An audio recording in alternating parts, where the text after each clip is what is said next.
Hello again, everybody. It's Scott. It's Comic Book Hangover. This is going to be a very late haul video. It's been a pretty busy week. My work schedule now is it's a lot different than what it used to be since we're getting back into reopening. We got different hours now, so instead of going in later in the day, I'm working at noon. We're only open until noon to 8, so when I'm working it's noon to 8, so that kind of takes away from my ability to do videos on Thursday when I'm working on Thursday, because I got other things to do in the morning before I go to work.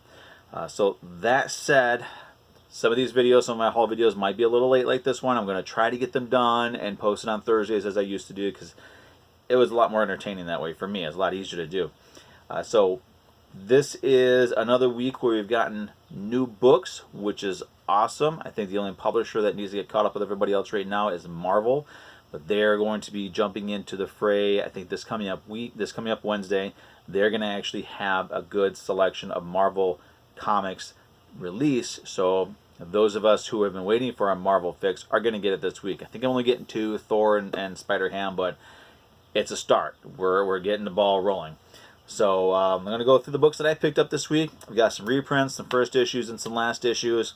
And I'm going to do this jokingly. I'm going to start off with the fact that I grabbed one of these today, which technically I guess would make it the first appearance of Wind. So I'm definitely going to have this one bagged and boarded. It's going to be in a magazine size bag. But first appearance, since I guess now we're accepting previews as first appearances. I guess that counts, right? I mean, of course, I'm being facetious about it, because I think it's absolutely ridiculous that we consider previews as being first prints. But you know what? I do have an extra. They go good in the magazine size bag and board. I have an extra. I want to pop it in there just for laughs. So now getting into the books that I picked up this week, it's not a whole lot, but some really good stuff. For me, it was a lot of entertaining stuff. So I grabbed from Image. This was a $1 reprint, which is #1. I know the original of this has been making a lot of waves, because I guess this got optioned, I think, for a TV show, possibly a movie. I could be wrong. Grab this one. It's a $1 reprint. Gives me a chance to check it out. From DC, Facsimile Edition, Batman Detective Comics number 475.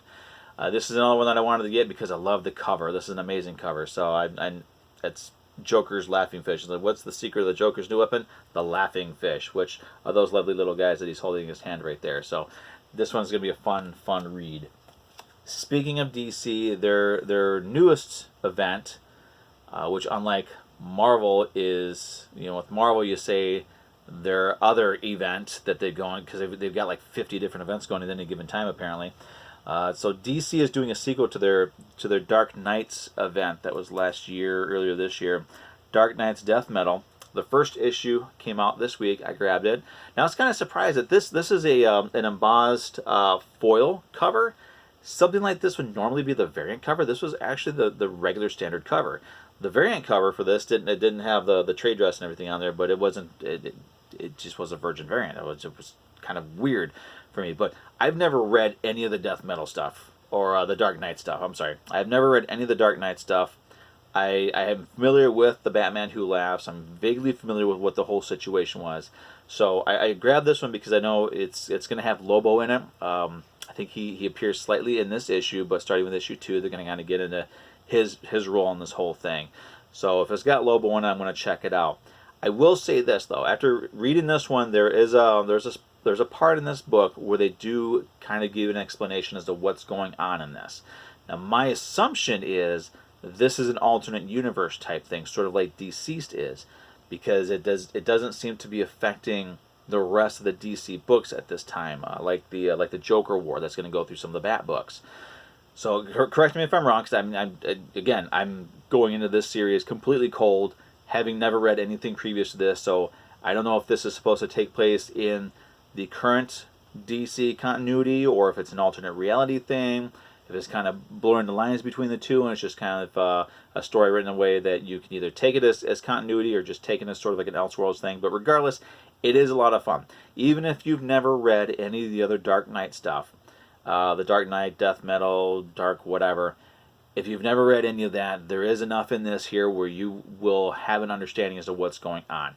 So it's definitely worth picking up. It's got some great art. It's also got some interesting other characters in it. One of them was kind of a swerve. I thought it was one character, and it turned out to be a different character. So I thought that was kind of cool. But it's going to be an interesting event. I don't know how much of the peripheral stuff I'm going to get. I may just stick with the main one, and I think they've got sort of a handbook coming out in July or August. They've got a handbook coming out, which is kind of like explaining who's who and what's what. I may pick that up, just to kind of give me a better understanding with this. And I've most likely, I've already asked my LCS if they've got the trades for it. They were kind of busy, so we couldn't actually look for them. But I may get the trades for the first series, because there's a lot to that. So definitely worth checking out. Like I said, it was a lot of fun. I was really surprised with it.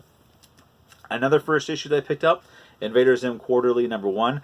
Essentially, this would have been, if Ani Press did these sort of things, this would have been, or is rather, the equivalent to an Invader Zim annual. Now it says Invader Zim Quarterly, so they're coming out 4 times a year. They're extra length books. I think this got a cover price of $5.99, and it's basically, it felt like an annual. It felt like Invader Zim Annual #1 or Annual 2020 or whatever you want to call it. But it did. It had that sort of vibe to it, where it was just an extra length story. Nothing really too groundbreaking with it. I mean, there's not a whole lot that they could do as far as like crossing it over, but the story focused on Gur and how he was sent on a mission to get something specific by Zim, who needed it to save his life, and he wound up on the moon. Something about an ancient evil, marshmallows, some sort of a bionic beaver from the future, and flying mutant animals or something. So it's kind of your typical day for Gur. A little bit of everything going on there. So if you're a fan of the Invader Zim series, and if you were enjoying the now ended 50-issue run of the Invader Zim series, this is definitely something to pick up. Like I said, you could take it as sort of like Invader Zim Annual #1. It works very well that way. It's got a great cover. I know there's a secondary cover for this one, but this one is the one that I liked. It's sort of an homage to a classic movie, and definitely worth checking out. I really enjoyed it. So those were all the first issues. I got a couple of final issues. First up is going to be the Mighty Morphin Power Rangers Teenage Mutant Ninja Turtle crossover. I just grabbed the standard cover for it. I liked it. I enjoyed it. The only thing that I can really say is Boom Studios IDW, when are you going to announce the next one? Because this one was so much fun, and they laid down so much groundwork here.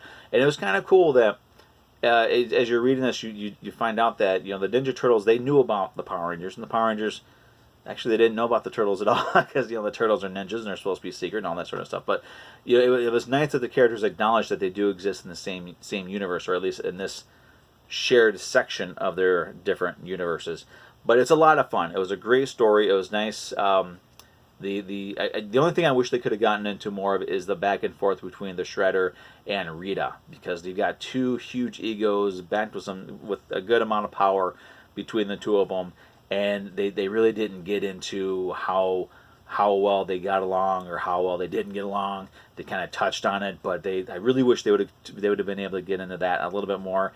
So I'm hoping that there's a second one, because I would like to see more interaction between those two. But this has been a lot of fun. I'm really glad. It was a long wait to get this 5th and final issue because of the CV19, but it's nice to finally have it. It was a great series. If you're a fan of either one of these franchises, or better yet, if you're a fan of both, you definitely need to get this book. I highly recommend. And the other final issue, and the final book I grabbed this week, from Archie Horror, Archie Comics, Vampironica New Blood #4. Wrapping up the second Vampironica series, and I'm still amazed that I am enjoying this as much as I am. Because I'm not a vampire guy, and I don't really read Archie Comics. I got a lot of respect for him, and what the longevity of that franchise, but I've never been into them myself. And it's kind of weird that you've got a franchise that I'm not really that interested in, mix it with a monster that I'm not that interested in, and you get Vampironica, and it's a very entertaining book. So it's been a lot of fun. They did get into the history of Vampironica, Veronica Lodge's family, the connection to the vampire, the vampire's connection to Riverdale, all that sort of stuff. So they set up a lot of really cool things, which means that there's a lot of wiggle room. There's a lot of room for them to play with if they continue this series, and I really hope they do. I would like to have another Vampironica miniseries and do it like that. This is one of those concepts that works best as a series of miniseries. If they were to do an ongoing book for this, it would die real fast. But you do it as a series of miniseries, you get more mileage out of it.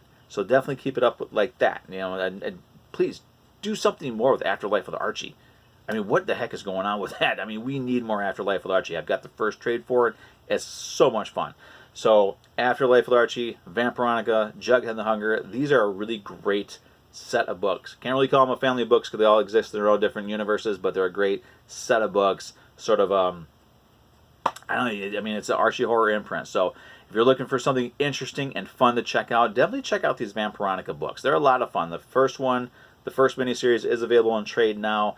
The second miniseries, The New Blood, I think is coming out in trade in August or September, something like that. But a lot of fun, definitely worth checking out. So, anyway, those are the books that I picked up this week. And sorry again for having this video up so late. Next week, now that I'm kind of getting into my work schedule a little bit more, I should be able to hopefully have these done on a more reasonable basis. But this Tuesday, I'm hoping, if everything works out, this Tuesday I'll have another video because CodyCon 2020 was again this past Friday. I managed to watch a little bit of it while I was at work. There was no customers in the store, and it was about 8 o'clock anyway, and we were getting ready to close, so it's not a big deal. I wound up picking up some more books from CodyCon. Super excited about this set of books that I picked up. They are, they're not different. There's not like DC and Marvel and Dark Horse on it. They're one publisher, one group of books. So excited to have these. I'm going to be picking them up on Tuesday if everything works out, and I'll have that video on Tuesday after I get them all settled and absorbed into my collection. So I'm really looking forward to sharing these books with everybody. So that said, I hope everybody's having a great Father's Day. Enjoy spending some time with your family. We're getting back to normal, so we can actually go out to restaurants and just be outside and have a good time. So everybody be safe, have fun. If you like my videos, click that subscription button, click that like, make a comment down below. Let me know what you grabbed this week. What you're interested in, what you're looking forward to. Always love having conversations about comic books with anybody. It's just so much fun. That's what we need to get back into. So yeah, I think that's all I got this week. So thanks for watching, and we'll see you, hopefully, if everything goes well, we'll see you on Tuesday.